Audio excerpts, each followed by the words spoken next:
Hello dear children, very good afternoon. This is L.K. Tripathi from APM Public School, Gola Bazar, Gorakhpur. We are going to discuss about a new chapter, that is when, where and how. This is very important chapter in our history.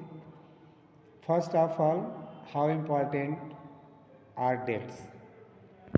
In the previous times, you can say in ancient times, there was a debate between the historians related to the dates, events, place, about the battles, about the king's death. Means different types of happening which took place those days. It was uncertain actually. Historian Historians were very much confused about the real dates and events. So somebody told that history is very boring subject.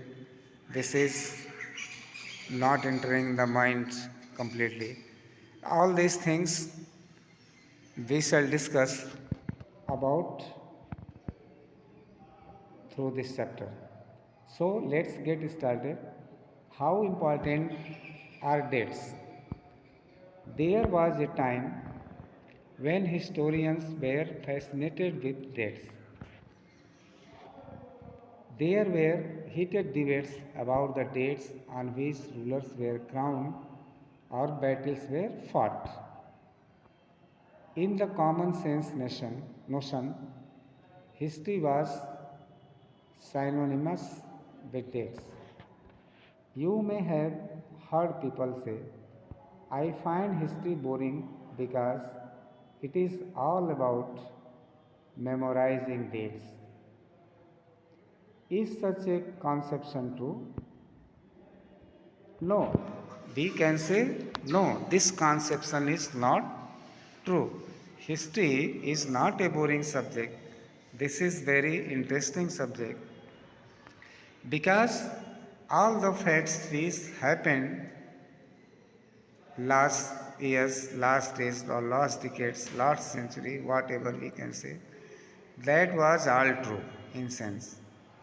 We have different types of evidences. They prove the history of India, how glorious past we have finished. So history is not a boring subject. It cannot be true. History is certainly about changes that occur over time. It is about finding out how things were in the past and how things have changed. As soon as we compare the past with the present, we refer to time. We talk of before and after. Living in the world, we do not always ask historical questions about what we see around us. We take things for granted as if what we see has always been in the world we inhabit. But most of us have our moments of wonder when we are curious and we ask questions that actually are historical.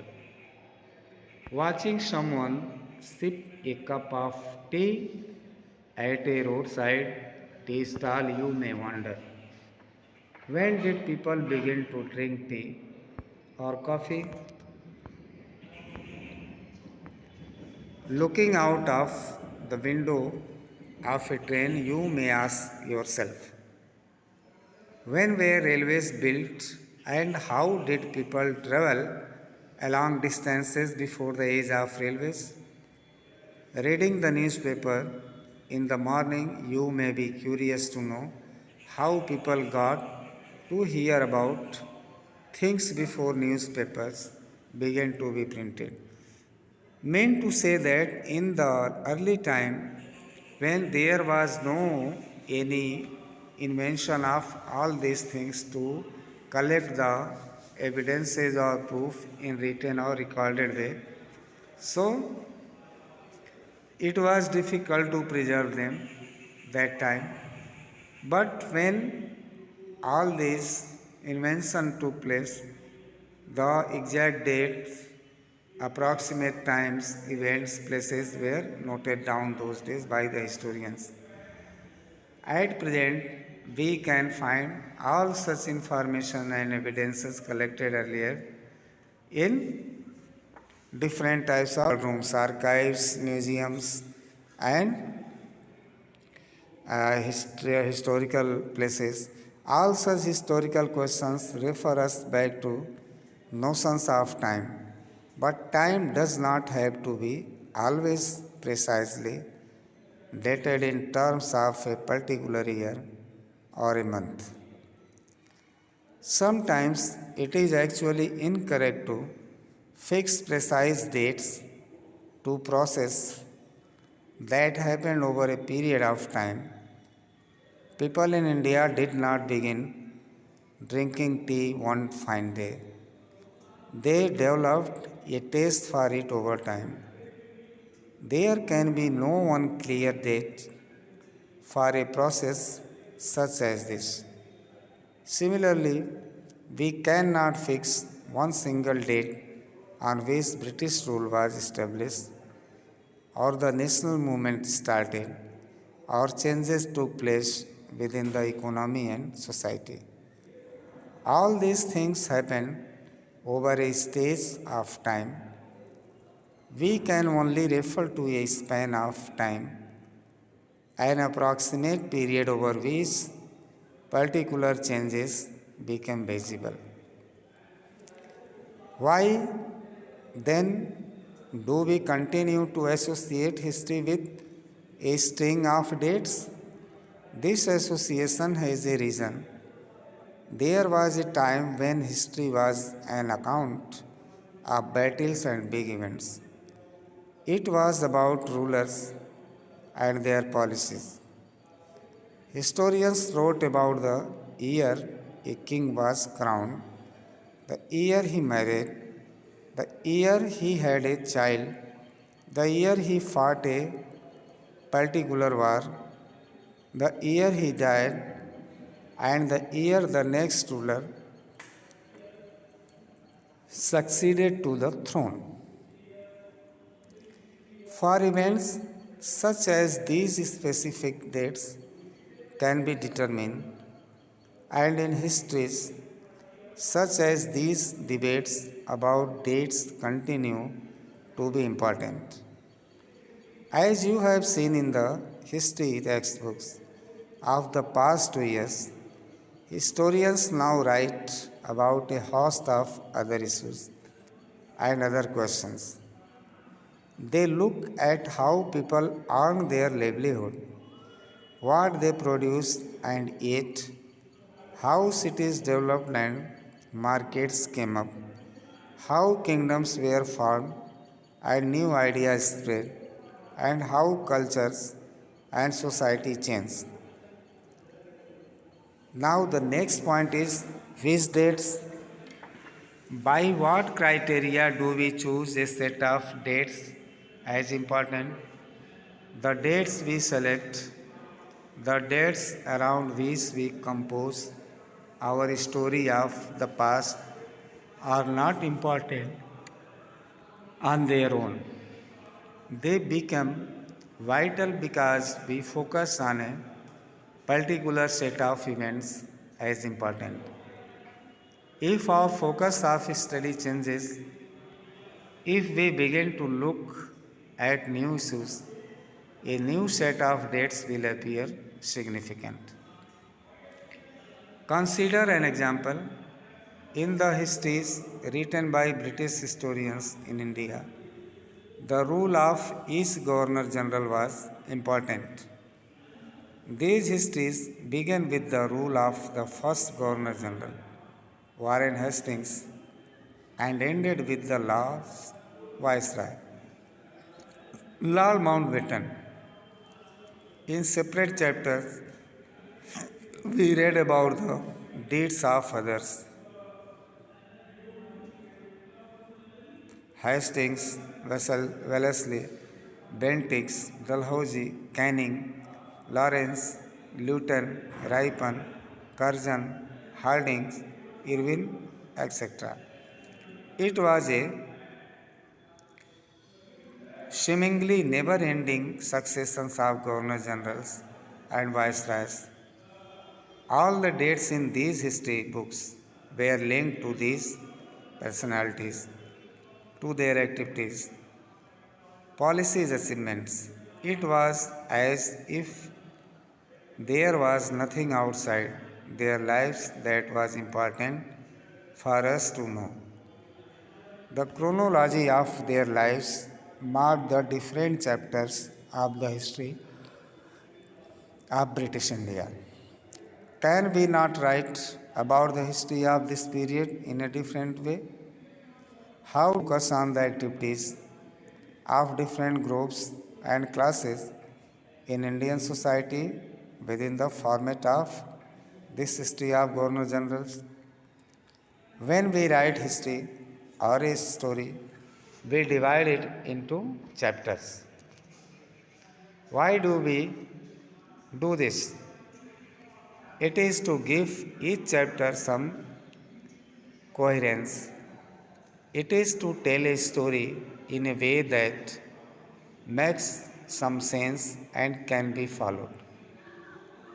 In the process, we focus only on those events that help to give shape to the story we are telling.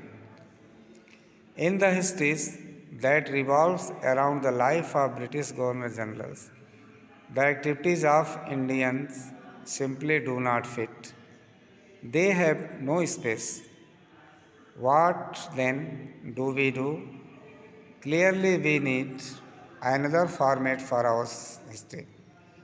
This would mean that the old dates will no longer have the significance they earlier had. A new set of dates will become more important for us to know.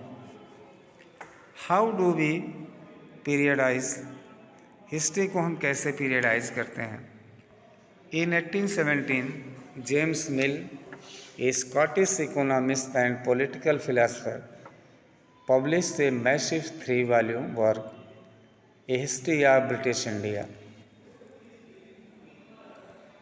In this, he divided Indian history into 3 periods: Hindu, Muslim, and British. This periodization came to be widely accepted. Can you think of any problem with this way of looking at Indian history? Why do we try and divide history into different periods? We do so in an attempt to capture the characteristics of a time, its central features as they appear to us. So the term through which we periodize, that is, demarcate the difference between periods, become important. They reflect our ideas about the past. They show how we see the significance of the change from one period to the next. Mill thought that all Asian societies were at a lower level of civilization than Europe. According to his telling of history, before the British came to India, Hindu and Muslim despots ruled the country. Religious intolerance, caste taboos, and superstitious practices dominated social life. British rule, Mill felt, could civilize India to do. This it was necessary to introduce European manners, arts, institutions, and laws in India.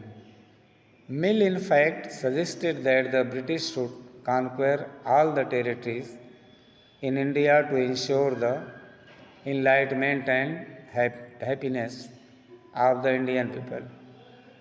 For India was not capable of progress without British help. In this idea of history, British rule represented all the forces of progress and civilization. The period before British rule was one of darkness. Can such a conception be accepted today? In any case, can we refer to any period of history as Hindu or Muslim? Did not a variety of faiths exist simultaneously in these periods?